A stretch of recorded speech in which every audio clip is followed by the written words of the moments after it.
ఎవరు తప్పినో మీ అందరు తెలుసు కదా. ఆర్ఎస్ఎస్ నాథరామ్ గోడ్సే. ఇక ఇప్పుడు ఆర్ఎస్ఎస్ వాళ్ళు బీజేపీ ఏడున్నారా బాబు? ఎప్పుడన్నా మీరు జెండా పట్టిందా? ఎప్పుడన్నా ప్రజల గురించి కొట్లాడిందా? ఎవడన్నా జైలుకు పోయిందా? ప్రాణాలు అర్పించిందా? అదే ప్రాణాలు అర్పించి కోట్ల రూపాయలు ఖర్చు చేసి మా పండిట్ జవహర్లాల్ నెహ్రూ వాళ్ళ కుటుంబం జైలు పాలైండ్రు, కోట్ల రూపాయలు ఖర్చు చేసిండ్రు. వాళ్ళనే పక్కకు పెట్టి ఇప్పుడు మహాత్మా గాంధీని కూడా పక్కకు పెడుతుంది. కనుక మిత్రులారా, మనకు సమయం ఆసన్నమైంది. తెలంగాణ గురించి ఏ విధంగా మీరు కొట్లాడిండ్రో ఇవాళ సర్పంచులు కూడా వచ్చిండ్రు. ఇక మీ ఊళ్ళలో చేతి నిలబడ్డా బాబు, రేపటి నుంచి ఉన్నపడి తిరుగుంది. ఇక ఈ రోడ్డు కూడా తీసేస్తారు అక్క, ఆయన బొమ్మ పెట్టుకుంటారంటే అందరికీ తెలుస్తారు. ఊళ్ళలో చేసేస్తారు చెప్పు. అయినా ఇవాళ సోషల్ మీడియా వచ్చింది, ఇంటి మీడియా వచ్చింది, టీవీలు వచ్చినాయి. కనుక నా ఉద్దేశంలో ఎట్టి పరిస్థితులలో ఈ బిల్లు వెనుక తీసేదానికి మనం పోరాడాలి. నరేంద్ర మోడీకి ఒకటే చుట్టుకుంది, 3 సార్లు గెలిచాను. ఇక 4వసారి మహాత్మా గాంధీని తీసేస్తే ఇక నరేంద్ర మోడీ ఇక దానికి ఏం చెప్తుంది? వికసిత్ భారత్, వికసిత్ భారత్. వికసిత్ భారత్ ఇప్పుడు వచ్చిందా? ఆనాడు మహాత్మా గాంధీ ఈ దేశ స్వాతంత్రం లేకపోయింటే వికసిత్ ఎక్కడ, భారత్ ఎక్కడరా బాబు? అదే గుర్తించుని వికసిత్ భారత్ అట. చొక్క బాగున్నారా బాబు? ఏడ వికసిస్తుంది?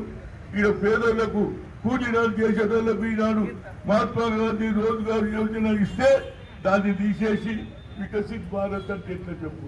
దాంట్లో ప్రతిదీ రామే. నీ అమ్మ రాముడు అన్నాడు రాబాయి నా పేరు పెట్టుకున్నాడు. ఎప్పుడైనా రాజకీయాలు మేము కూడా చేసినాం, కానీ దేవుళ్ళ పేరు ఎక్కడ యూజ్ చేయలే.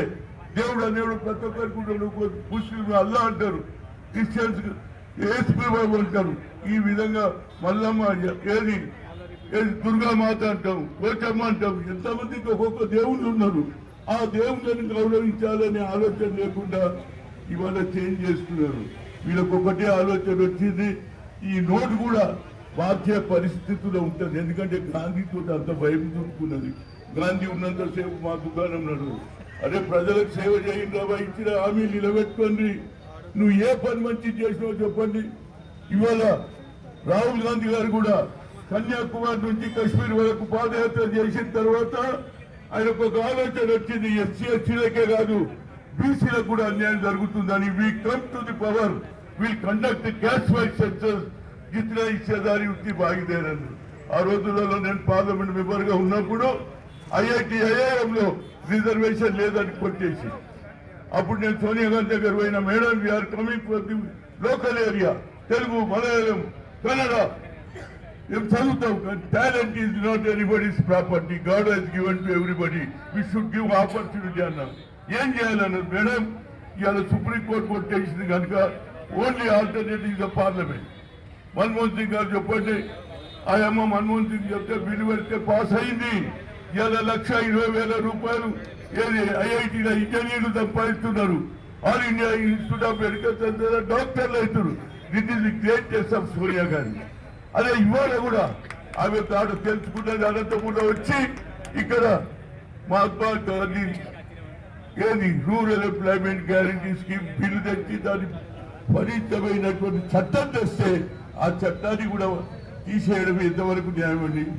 కనుక ప్రతి ఒక్కరు కూడా ఇది కార్యక్రమం ఏ విధంగా తెలంగాణ రావాలి, మన కాళ్ళ మీద నిలబడాలి, స్వయం శక్తి రావాలి, శక్తి రావాలన్నట్టే ఇలా మహాత్మా గాంధీ దేశం గురించి సేవ చేశాడు, దేశాన్ని స్వాతంత్రం తెచ్చాడు. ఆయన ఏ పదవి కోరలే. ఆయనను చంపినటువంటి వాళ్ళు మీరు ఇవాళ మహాత్మా గాంధీ బొమ్మ తీసేస్తే మేము ఊరుకుంటాం బాబు? ఊరు తిరుగుదాం. ఏ విధంగా తెలంగాణ రావాలని ప్రతి పౌరుడు, ప్రతి స్త్రీ ఈనాడు రోడ్ల మీదకి వచ్చిందో, ఇది మహాత్మా గాంధీ రోజ్గార్ రూరల్ ఎంప్లాయ్మెంట్ అవి వచ్చే వరకు మన పోరాటం కొనసాగించాలి. ఈరోజు ఇవాళ రేవంత్ రెడ్డి గారు ముఖ్యమంత్రి ఉన్నారు. అందరు సర్పంచ్ చెప్పండి. అదే మహేష్ కుమార్ గౌడ్ గారు చెప్తున్నా, ఇవాళ మంచి ఛాన్స్ వచ్చింది. ప్రతి గ్రామంలో బడుగు బలైన వర్గాల వారు గెలిచారు. ఊర్లలో పోయి చెప్పండి, అమ్మా మీకు ఈ స్కీమ్ తీసేసిండు అంటే వాళ్ళకి గెలవాలి కదా. ఎంతమందికి తెలుస్తారు చెప్పు? కనుక మనం చెప్పే బాధ్యత మనం నచ్చబడ్డ దగ్గర కూర్చొని పొద్దున్న లేస్తేనే కూర్చుంటారా లేదా? కష్టపడ్డదాకా ఇక్కడ మాటలు అక్కడ మాటలు, ఆ ఊళ్ళో ఏమైంది ఈ ఊళ్ళో ఏదో కూర్చుంటారు కదా, అట్లా మీరు కూర్చొని చెప్తుంటే ప్రతి ఒక్కరికి తెలుస్తుంది.